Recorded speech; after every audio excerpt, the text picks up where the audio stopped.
Hello दोस्तों, नमस्कार। बहुत बहुत स्वागत है आपका हमारे यूट्यूब चैनल हिंदी एकेडमी परिवार में। कैसे हैं आप लोग? आशा करते हूँ अच्छे होंगे, स्वस्थ होंगे और खूब मन लगा करके पढ़ाई कर रहे होंगे। और दोस्तों, खूब रिवीजन करिए और खूब प्रैक्टिस लगाइए। तो जब परीक्षा बहुत कम दिन रह जाता है तो आखिरी समय में हमको खूब प्रैक्टिस लगानी चाहिए, ठीक है? तो चलिए, जो भी भाई बहन चैनल पे पहली बार हैं वे चैनल को सब्सक्राइब कर लें, बेल आइकन प्रेस कर लें, जिससे हमारे वीडियोज़ की हर नोटिफिकेशन उन्हें मिल जाया करे। और दोस्तों, क्लास को शेयर कर दीजिए जिससे और भी भाई बहन जुड़ पाएँ, ठीक है? तो आज हम हिंदी की प्रैक्टिस लेके आए हैं। तो देखिए, आज जो है हमारा प्रैक्टिस ये 7 होगा। वो तो हमने लिखा ही नहीं है, ये 7 नंबर है। इसके पहले हमने 6 क्लासेस आपको दिया है, ठीक है? तो चलिए, बिना देर किए हुए देखते हैं प्रश्न को। पहला प्रश्न है, रहीम दास की कौन सी रचना खड़ी बोली में लिखित है? एक बार फिर से सुनेंगे। रहीम दास की कौन सी रचना खड़ी बोली में लिखित है? ऑप्शन है मदनाष्टक है, ऑप्शन बी है दोहावली, ऑप्शन सी है नगर शोभा, ऑप्शन डी है श्रृंगार शोठा और ऑप्शन ए है बरवे नायिका भेद। तो चलिए, आप लोग आंसर करिए, अपने अपने आंसर लगा लीजिए। और दोस्तों, कॉपी पेन लेके बैठिएगा। अगर पहली बार चैनल पे हैं तो कॉपी पेन लेके बैठिएगा। जो क्वेश्चन आपको ना आते हों उन्हें आप नोट करते चलेंगे, ठीक है? तो देखिए, रहीम दास की खड़ी बोली में लिखित रचना है आपका मदनाष्टक। जो भाई बहन ऑप्शन ए लगाए होंगे वे राइट होंगे।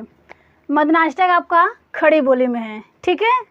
वहीं पे दोहावली, नगर शोभा, श्रृंगार शोठा, इन तीनों रचनाओं की बात करूं तो ये आपका ब्रज भाषा में है, ठीक है?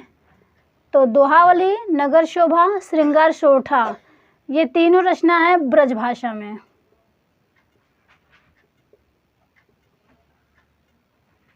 ब्रज भाषा में। और दोस्तों, ऑप्शन ए की बात करूं, ये जो बरवे नायिका भेद है ये अवधी भाषा में है। अवधी भाषा में होने के साथ साथ ये जो है ये प्रथम रीति निरूपक ग्रंथ है। ये तथ्य आप ध्यान रखिएगा। तो बरवे जो है ये अवधी भाषा में है, ठीक है? अवधी भाषा में है और ये प्रथम रीति निरूपक ग्रंथ है। रीति निरूपक ग्रंथ है, ठीक है? ये प्रथम रीति निरूपक ग्रंथ है, बरवे नायिका भेद, ठीक है? और देखिए प्रश्न 2, भारतीय संगीत की परंपरा पुस्तक के लेखक हैं। एक बार फिर से सुनेंगे। भारतीय संगीत की परंपरा पुस्तक के लेखक हैं। ऑप्शन ए है ऋत्विक राय, ऑप्शन बी है मंजरी जोशी, ऑप्शन सी है रविंद्रनाथ टैगोर, ऑप्शन डी है निराला। चलिए, ऑप्शन करिए आप सब।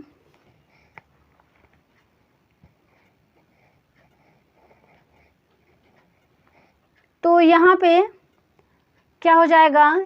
भारतीय संगीत की परंपरा पुस्तक को लिखा है मंजरी जोशी ने, ठीक है? और ऋत्विक राय की रचना की बात करूं तो कंप्यूटर गाएगा गीत। कंप्यूटर गाएगा गीत, ये रचना ऋत्विक राय का है।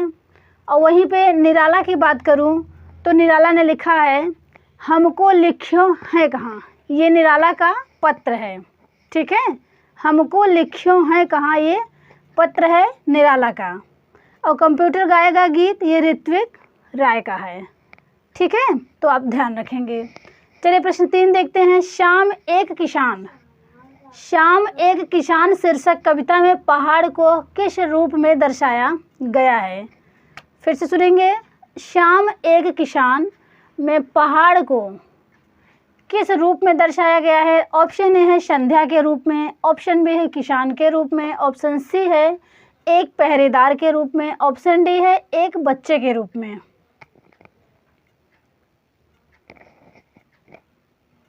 चलिए, आप लोग अपने अपने आंसर लगाइए। तो देखिए, शाम एक किसान शीर्षक कविता में पहाड़ को किसान के रूप में दर्शाया गया है। राइट आंसर हो जाएगा ऑप्शन बी। ठीक है, अगला प्रश्न देखिए, मैंने नौकर से खाना बनवाया। अब नीचे व्याकरण के प्रश्न है कुछ। मैंने नौकर से खाना बनवाया, वाक्य में कैसी क्रिया है?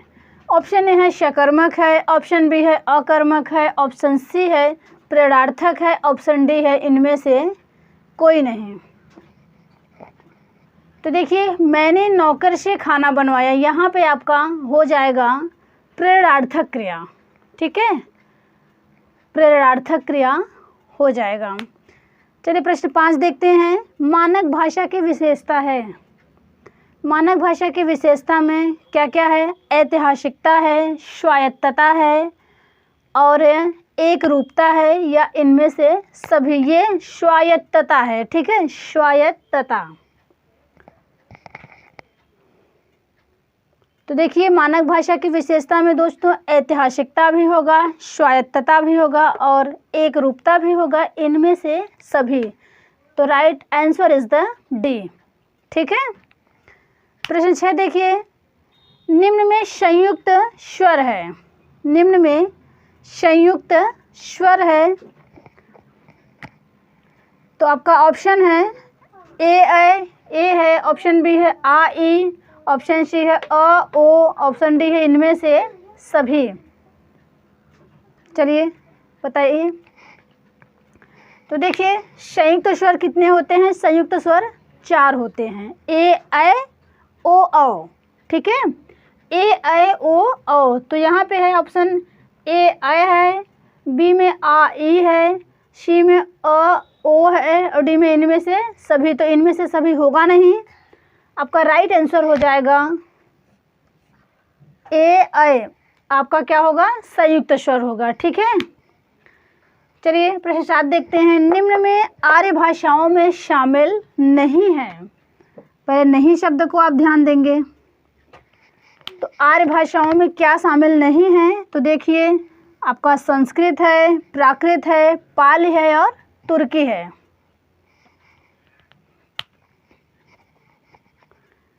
तो दोस्तों, यहाँ पे जिन भाई बहन ने ऑप्शन डी चुना होगा वे राइट हैं। तुर्की जो है ये आर्य भाषाओं में शामिल नहीं है, बाकी संस्कृत, प्राकृत, पाली ये सब शामिल है। प्रश्न 8 देखते हैं। शब्द की जिस शक्ति से उसके सांकेतिक अर्थ का बोध हो वहाँ कौन से शब्द शक्ति होती है? फिर सुनेंगे। शब्द के जिस शक्ति से उसके सांकेतिक अर्थ का बोध हो वहाँ कौन सी शब्द शक्ति होती है? ऑप्शन है शुद्ध लक्षणा है, अविधा है, लक्षणा है, इनमें से सभी है। तो आप लोग जानते होंगे शब्द शक्ति 3 होती है, अविधा शब्द शक्ति, लक्षणा शब्द शक्ति और व्यंजना शब्द शक्ति। तो यहाँ पे क्या होगा? तो यहाँ पे आपका राइट आंसर हो जाएगा, जहाँ पे सांकेतिक अर्थ का बोध होता है वहाँ पे अविधा होता है। ठीक है, प्रश्न 9 देखते हैं। हर शब्द का अनेकार्थी शब्द नहीं है। हर शब्द का अनेकार्थी शब्द नहीं है। ऑप्शन ए है विष्णु, ऑप्शन बी है मेढक, ऑप्शन सी है सांप, ऑप्शन डी है महावीर, ऑप्शन ई है हाथी।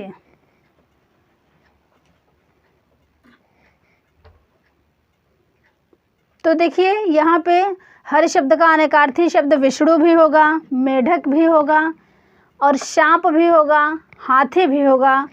ये डी जो है ये महावीर नहीं होगा। ठीक है, चलिए स्क्रीनशॉट ले लीजिए, फिर आगे बढ़ें।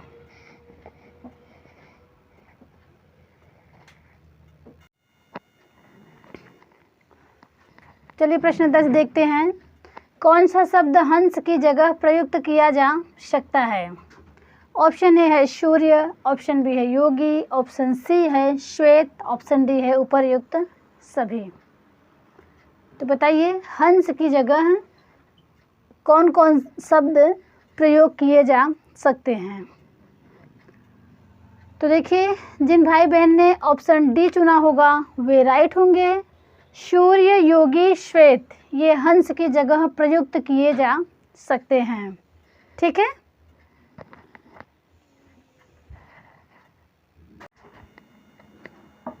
चलिए प्रश्न 11 देखते हैं। हिरण्यगर्भ का पर्यायवाची है। ब्रह्मा है, विष्णु है, महेश है, अब्ज है और पुष्कर है। बताइए, आप लोग अपने अपने आंसर गेस करिए। ब्रह्मा किसका पर्यायवाची है? तो यहाँ पे हो जाएगा आपका हिरण्यगर्भ का पर्यायवाची ब्रह्मा है। आप लोग जानते होंगे। ठीक है। तो ब्रह्मा, विष्णु, महेश, अब्ज, पुष्कर ये सभी पर्यायवाची महत्वपूर्ण है। अब्ज किसका पर्यायवाची है? कमल का है दोस्तों, बहुत पूछा जाता है। ठीक है, तो इन्हें भी आप जानते रहेंगे। प्रश्न 12 देखिए। अभय उभय शब्द युग्म का सही अर्थ है। अभय उभय शब्द युग्म का सही अर्थ है। ऑप्शन ए है हवा, अग्नि। ऑप्शन बी है पढ़ना, पढ़ाना। ऑप्शन सी है निर्भय, दोनों। ऑप्शन डी है दोनों निर्भय। तो अभय और उभय देखिए, बस एक शब्द का डिफरेंस है। तो अभय मीन्स क्या होता है? मतलब जिसे भय न हो, अभय, बिना भय के। और उभय, तो अभय का मतलब क्या होता है? बिना भय के, यानी निर्भय। और उभय का अर्थ होता है दोनों। तो यहाँ पे राइट आंसर हो जाएगा सी, निर्भय, दोनों सही है। प्रश्न 13 देखिए। पाटल का अर्थ है। पाटल का अर्थ है चमेली है, गुलाब है, चंपा है, शभी है। तो देखिए, पाटल का अर्थ हो जाएगा गुलाब। प्रश्न 14 देखते हैं। द्रवहुषो दशरथ अजिर बिहारी। द्रवहु सुदशरथ अजिर ये रेखांकित शब्द है। में रेखांकित शब्द का अर्थ पूछा गया है। तो अजिर का अर्थ क्या होगा? ऑप्शन ए है बूढ़ा, ऑप्शन बी है अमर, ऑप्शन सी है आंगन, ऑप्शन डी है इनमें से कोई नहीं। तो इनमें आप सब राइट आंसर करेंगे। तो देखिए, द्रवहुषो दशरथ अजिर बिहारी में आपका राइट आंसर हो जाएगा ऑप्शन नंबर सी, आंगन सही है। वह ऐसा दौड़ा कि सब पीछे रह गए। वह ऐसा दौड़ा कि सब पीछे रह गए। वाक्य में ऐसा शब्द है। वाक्य में ऐसा शब्द आपको बताना है। क्रिया विशेषण है, संज्ञा है, सर्वनाम है या फिर अव्यय है।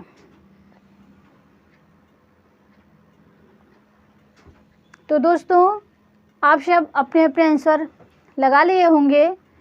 तो यहाँ पे ऐसा शब्द हो जाएगा अव्यय।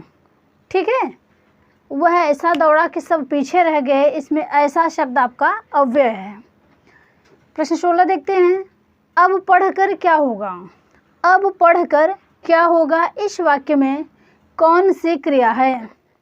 प्रेरणार्थक क्रिया है, संयुक्त क्रिया है या फिर पूर्वकालिक क्रिया है या फिर इनमें से कोई नहीं। तो देखिए, अब पढ़कर क्या होगा इस वाक्य में आपका हो जाएगा पूर्वकालिक क्रिया। पूर्वकालिक क्रिया है। चलिए प्रश्न 17 देखते हैं। एक हमने रचना ले लिया है। झूठा सच उपन्यास के लेखक हैं। झूठा सच उपन्यास के लेखक हैं यशपाल हैं, भगवती चरण वर्मा हैं, अमृतलाल नागर हैं और अज्ञे हैं।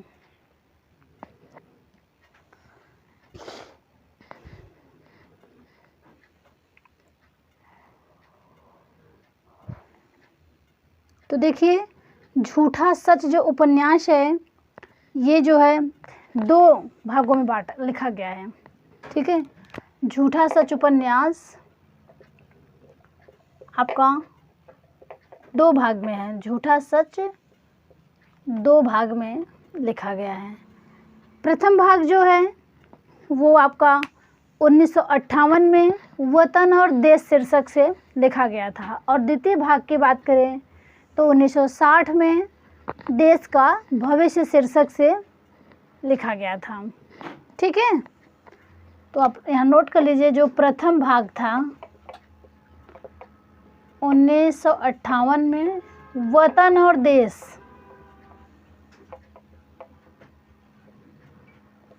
और जो द्वितीय भाग है वो 1960 में लिखा गया, देश का भविष्य।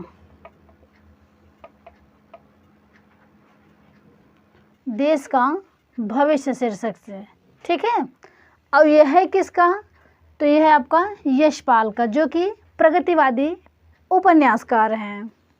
ठीक है, तो ये है आपका, और इनके सभी उपन्यास चर्चित हैं, जान लीजिए आप लोग। झूठा सच जो है उपन्यास है यशपाल जी का, इनके आपका झूठा सच हो गया, दादा comrade, party comrade, Divya, Amita, तो ये सब इनके उपन्यास हैं यशपाल जी के। ठीक है, वहीं पे भगवती चरण वर्मा की बात करूं तो इनका एक है चित्ररेखा, ये बहुत चर्चित है। इनके भी और ढेर सारे उपन्यास है, पतन, चित्ररेखा, प्रश्न और मरीचिका, सबही नचावत, राम गोसाई। तो ये सब दोस्तों परीक्षा में पूछे जाते हैं, लेकिन ये झूठा सच और इनका ये चित्ररेखा बहुत बार पूछा गया है। ध्यान रखिएगा, भगवती चरण वर्मा का चित्रलेखा है और वहीं पे चित्ररेखा रचना राम कुमार वर्मा ने भी लिखा है। ठीक है, तो इन्हें आप ध्यान देंगे।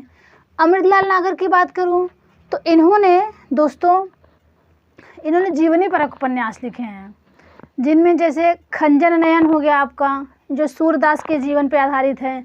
मानस का हंस देखेंगे तो वे तुलसीदास जी के जीवन पे आधारित है। और आगे की बात करूं तो दोस्तों इन्होंने भी चर्चित उपन्यास लिखे हैं, जिनमें शेखर एक जीवनी और नदी के द्वीप, अपने अपने अजनबी। ठीक है, चर्चित हैं, तो इन्हें भी आप ध्यान रखिएगा। और इन्होंने यात्रा वृतांत लिखा, एक देश यात्रा से और एक विदेश यात्रा से, तो ये भी आप ध्यान रखेंगे। अरे या यावर रहेगा याद, एक ये है, और एक है एक बूंद सहसा उछले, ये है विदेश यात्रा से। अरे या यावर रहेगा याद, ये है देश यात्रा से, स्वदेश यात्रा से। ठीक है, आगे का है, तो आप ध्यान रखिएगा। और इनकी जीवनी एक लिखा गया है, राम कमल राय ने लिखा है, क्या मेरे समझ से, शिखर से सागर तक।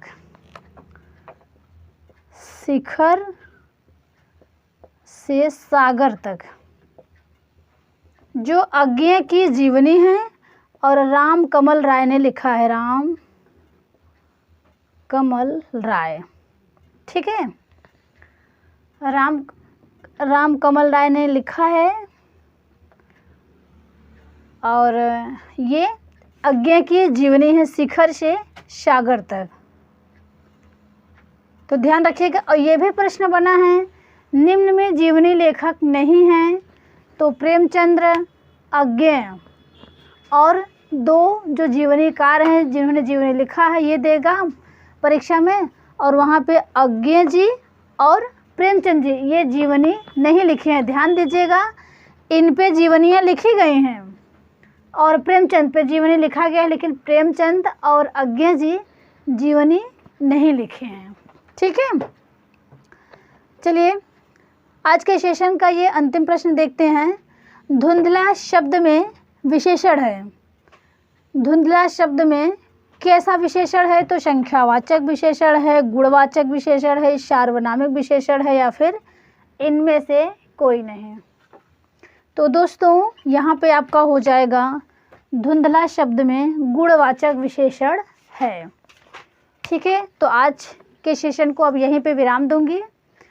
और आप लोग प्रश्न पे कैसे हैं, प्रश्न प्लीज़ दोस्तों आप सब कमेंट किया करिए, प्रश्न पे अपनी राय दिया करिए, जिससे मैं और मोटिवेट होके और अच्छे आप सबके लिए प्रश्न लेके आऊँ।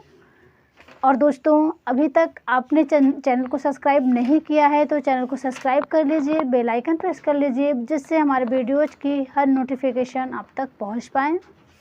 और दोस्तों क्लास को खूब शेयर किया करिए, जिससे और भी भाई बहन हमसे जुड़ पाएँ। ठीक है, और हमें आप सपोर्ट करिए। वीडियो देखने के लिए आप सबका बहुत बहुत तहे दिल से धन्यवाद। अब मिलेंगे नेक्स्ट वीडियो में, तब तक के लिए नमस्कार।